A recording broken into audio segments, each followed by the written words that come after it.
Welcome to episode 13 of Dungeon Crawl Talk Soup. This week I talk with my friend Fabian about all things Detroit Pistons. I know they're not that great right now, but I hope you enjoy the show. In case this is your first time watching Dungeon Crawl Talk Soup, my show is one part podcast with my friends, one part perilous permadeath gaming challenge.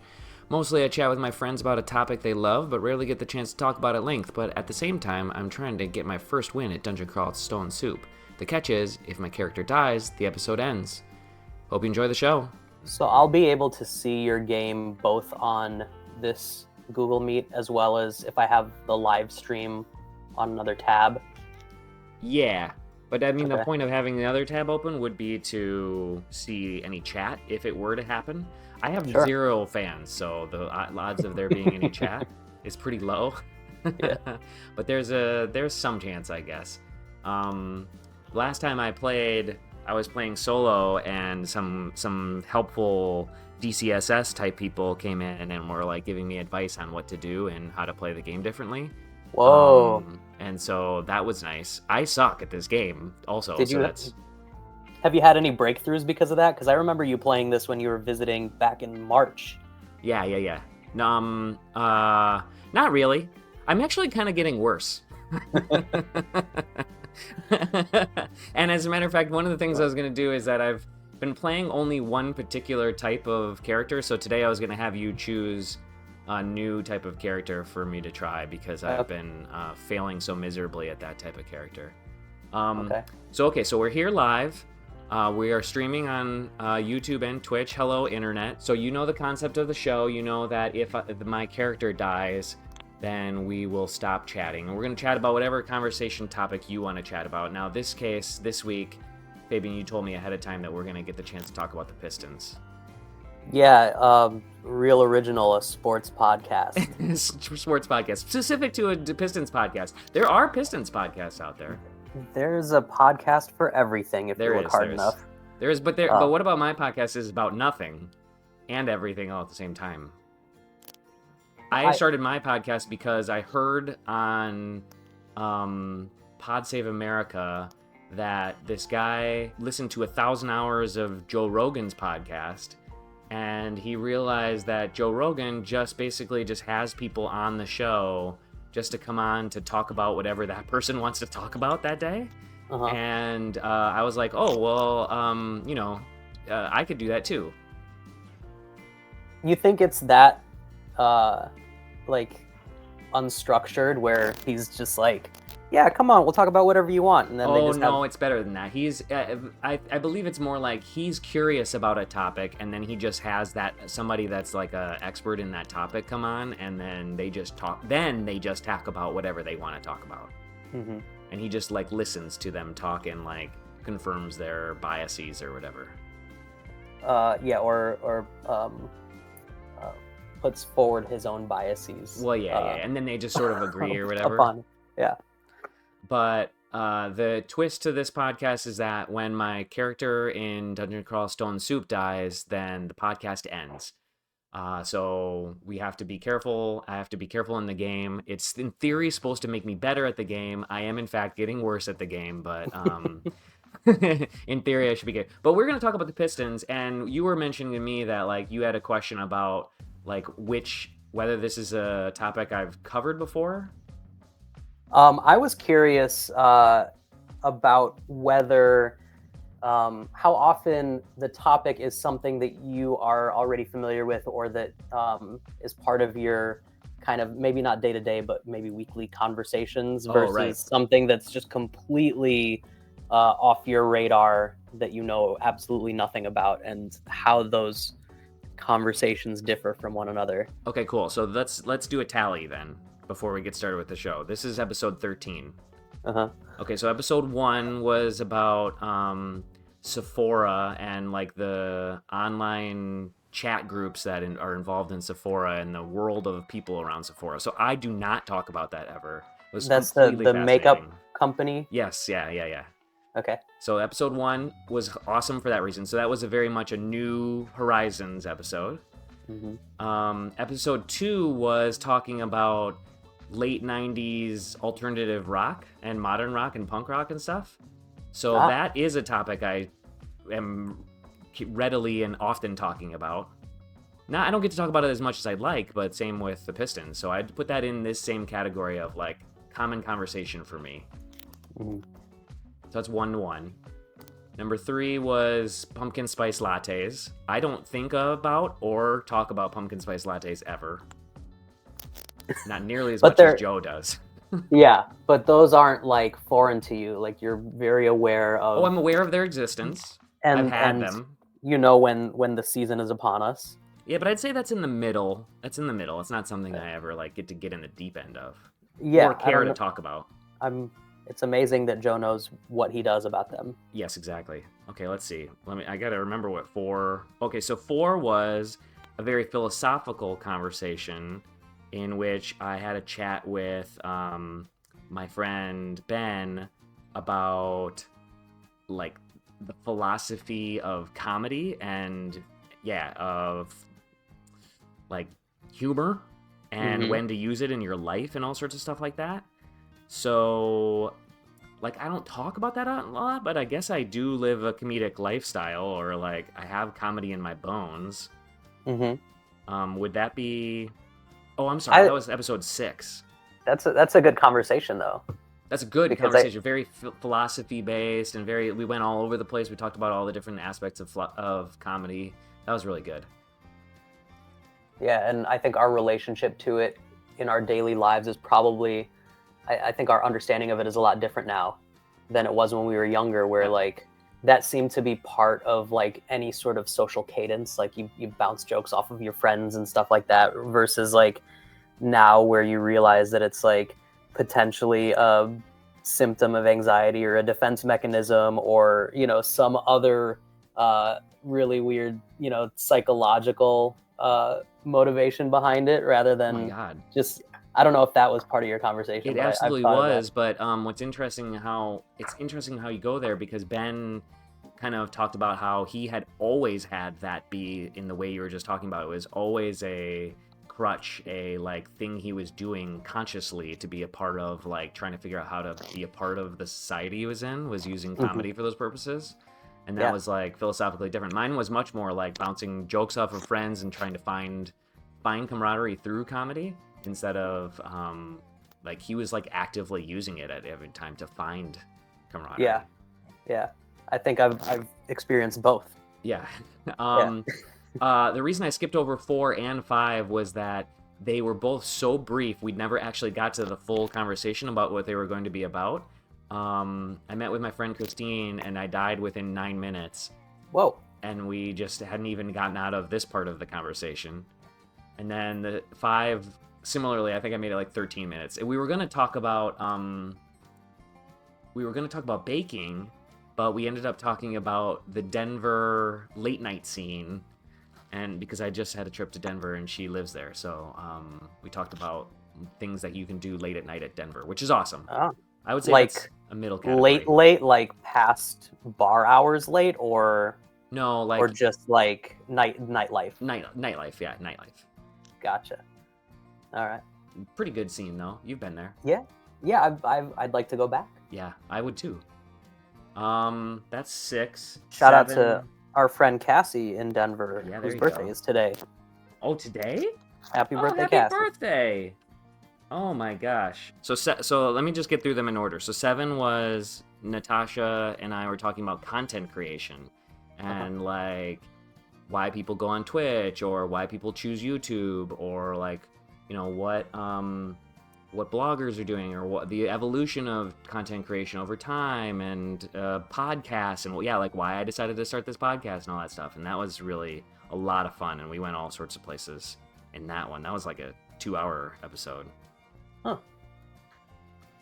So you were really on that day, game wise. Yes. I did not die. That's true. No, actually, you know what? We spent well over an hour not playing the game.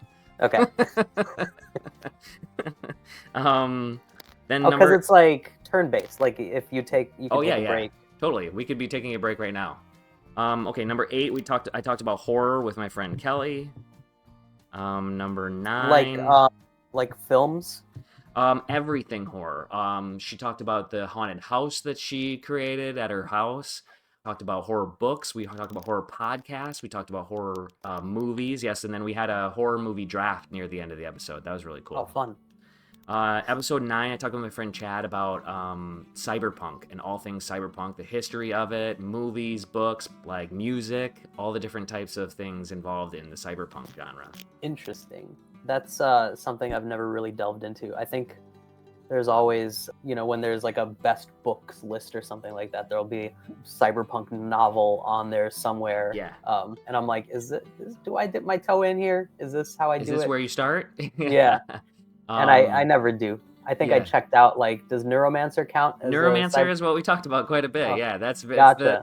the like the head honcho of the genre. Yeah, I checked that book out and didn't read it and took it back to the library unread. This is probably like, I don't know, 10 or 15 years ago. It was a long copy. I'll loan you my copy. Sweet. Is there That's, I sometimes, like, with stuff like that, maybe I'm afraid of liking it too much, because then it turns into like I've never gotten into anime, but I've seen a couple that have, like, really, really excited me, like, in incredible storytelling, amazing animation. It's a world of soundtracks that I also really love, or think that I would love. Like, I just went to Toronto last month, or about a month and a half ago, and I went to this record store that was owned by a dude that gets a lot of his records from Japan, so he has a whole section of Japanese records, Japanese imports, but also like an anime soundtrack section. And I'm like, man, this could be like some really weird slippery slope for me, where like I'll just become like Thundercat, or like Jamal Williams or something, just like inexplicably like obsessed with anime, and just it's endless. I think that's the thing. It's just so daunting. Absolutely. Man, that reminds me that we could have done like a soundtracks conversation, or like a totally. I can have like you back for that, yeah. or we can get there. Yeah, let's. And you're like topping out a little bit, so I'm just pulling you down just a little bit. I'll just wait till I get excited. Yeah, we haven't even started talking about anything exciting yet. Okay. Yeah, cyberpunk you could totally get lost inside of. And I also have anime recommendations for you if you wanted those, but that's unrelated. Jess and I just watched Blue Eye Samurai on Netflix, and it's fantastic. Okay. And then 10 was the episode with Chrissy and Matt. Oh no, 10 was an episode about fitness with my friend Liz. Man, I've had a lot of episodes already. Yeah. So nice 10 was range of topics too. Fitness, yep. And then 11 was RuPaul's Drag Race, and your name got dropped quite a few times there. And then as a fellow fan, and also as a inspiration for them to get started in their RuPaul Drag Race life. They knew that you were into it, and you had brought it up a few times. As a matter of fact, Chrissy brought up that she was into, oh man, I gotta remember the name of it, Dragula. And you were like, oh no, you gotta watch Drag Race then if you like Dragula. Yeah, that was a very early pandemic obsession and binge for me. Yeah. And I heard you were watching the French one too. Yeah, Sarah has a subscrition to WoW Presents Plus. I've never even heard of that subscription service. Yeah, so it has pretty much like all of the international, like there's a whole universe of drag race competitions. I'm sure you guys got into that. It's not just the American Drag Race and like some of the, but like it's global, and it's super impressive how much content they put out, and how talented a bunch of people are, and some of them aren't so great, like yeah, totally. I gave up on this season of Canada Drag Race because I just thought everybody was so bad. Oh, Canada Drag Race. That's amazing. Yeah. Are any of the judges ones from the American show? The host is a former contestant named Brooklyn Heights. Okay. Brooklyn Heights. Yeah. And but aside from that, every like celebrity judge that comes on is Canadian. So it's kind of like UK Drag Race, where if you're not familiar with like Canadian pop culture or UK pop culture, because they only invite people that are known in those countries on. Right. like you're Canadian famous. You might not, you know, Chantal Kreviazuk. whoever that is. Yeah, exactly. The guy for Rain Media from Our Okay. Lady Peace. Oh, gotcha. Yeah, totally. So These are two late 90s alternative Canadian rock stars that I remember from 89X days. but they'd be super famous in Canada because of like you know, Canadian broadcast laws, which state that like a certain percentage of like, especially on the radio, where like a certain percentage of what you play over the air has to be like a homegrown artist, a Canadian artist. So yeah, so you're sort of lost in who a lot of these people are, or you know, there's one of the episodes is usually the snatch game, which is like the match game, which is primarily just like celebrity impersonations, and those are the ones that are always tricky in the international ones, because they're picking, you know, they're picking people that are famous to them. Yeah, totally. So you're not I gonna be might able to do that at all. Yeah, it's insane. Like there's a Thailand one and the Netherlands one, and yeah, Drag Race is endless, and that was like tricky getting, much like getting into cyberpunk or anime. That was kind of tricky getting into, because like at first you just stick with like the American series, and then there are the All Stars seasons, which bring back past contestants from the American series, and then it just like it started expanding like crazy, and they were, you know, they're all entertaining in their own way, but you kind of have to pick and choose like how much of it do you need in your life. It's just, yeah, it could be overwhelming. So you've brought it, you've reeled yourself in, but you found yourself going down that rabbit hole, and now you worry about going down other ones as well.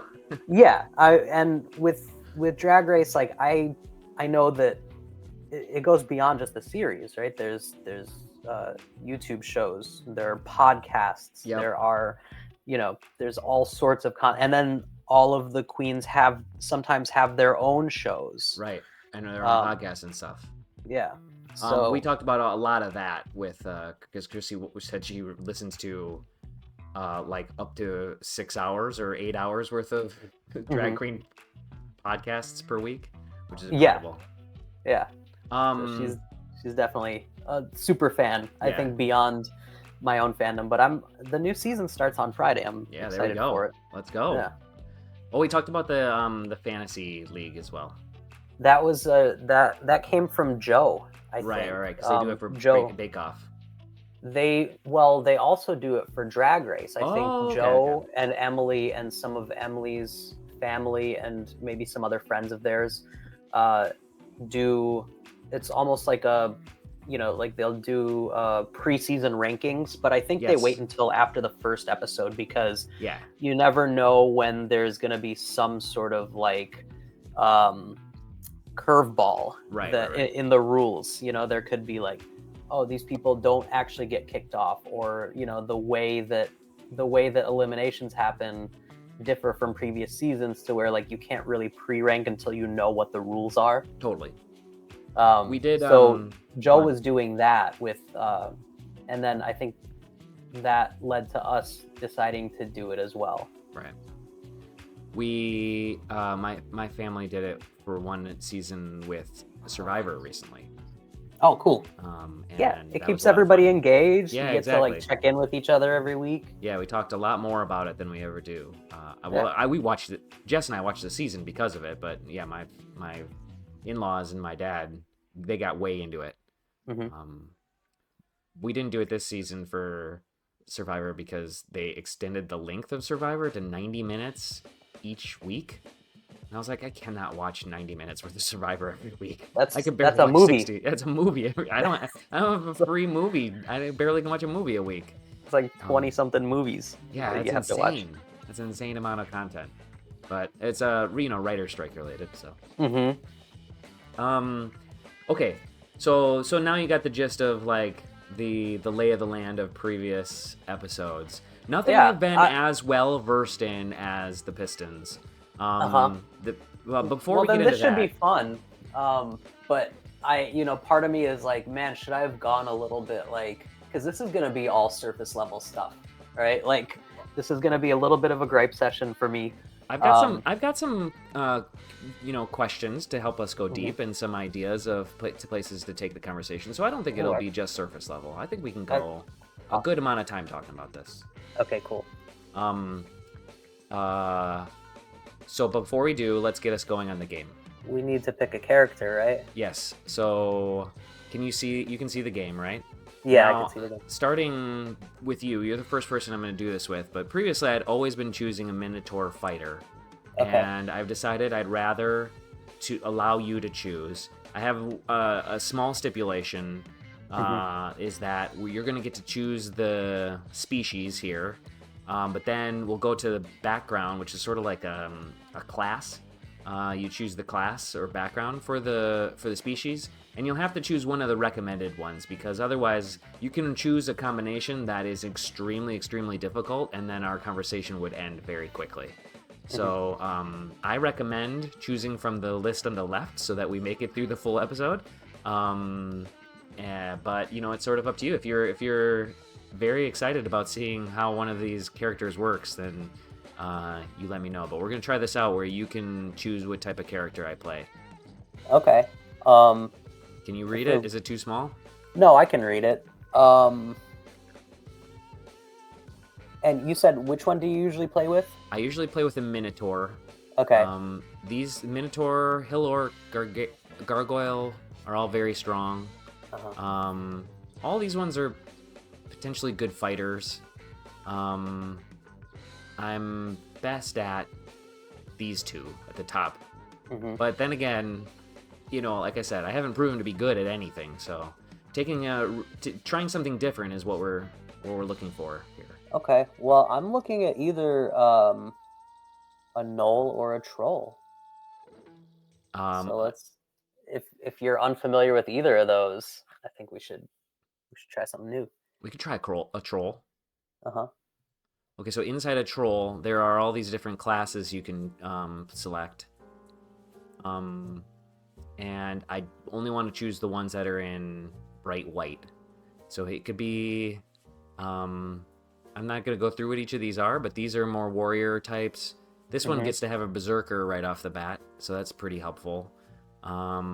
This one I think is really hard. Oh, I was gonna say a warrior mage. You've got two categories in one. That's true, and it might work out well. But I also really want to know what an earth elementalist. Yeah, it starts with this spell called Sandblast. So it's a wizard, basically, a troll wizard that would throw rocks around and stuff and blast people with rocks. We could try it. Okay. Let's try one of the mages. Okay. This one is just going to learn a little bit of everything, so I say we do the Earth Elementalist. All right. Okay, and I'll just take it slow. What's the name of our troll wizard, Earth Wizard? Oh, wow. We have to name our character. Yeah. This is a lot of pressure. I'll start. His name is going to be let's think of a Fred Flintstone style. We could just go with Fred Flintstone. Yeah. Fred Flintstone. Done. Yeah. And there he is.